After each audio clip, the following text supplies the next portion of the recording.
Perfect lighting না থাকায় video quality খারাপ হচ্ছে। বাট আমাদের কাছে তো লাইটিং টুলসই নাই। Uh-oh. তাহলে আজকে তোমাদেরকে সেই ট্রিক্সগুলোই বলবো। ওয়েট, তার আগে তোমাদেরকে কিছু দেখাই। তাহলে তোমরা ক্লিয়ার হবে পারফেক্ট লাইটিং কিভাবে একটা ভিডিওকে চেঞ্জ করে দেয়। এই যে এখন যেই ভিডিওটা দেখছো, এটা আমার পেজ খোলার একদম প্রথম দিকের ভিডিও।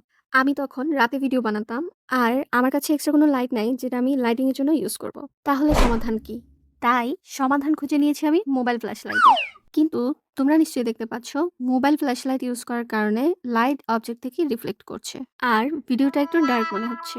সো যারা রাতে ভিডিও বানাও তাদের জন্য বলবো যত রকমের লাইট পারো তোমরা সেটা ইউজ করবে। তবে মোবাইল ফ্ল্যাশ লাইট অ্যাভয়েড করা বেটার। এখন আসি যারা দিনের বেলায় ভিডিও বানাও, আমি বলবো সানলাইটের বিকল্প নাই।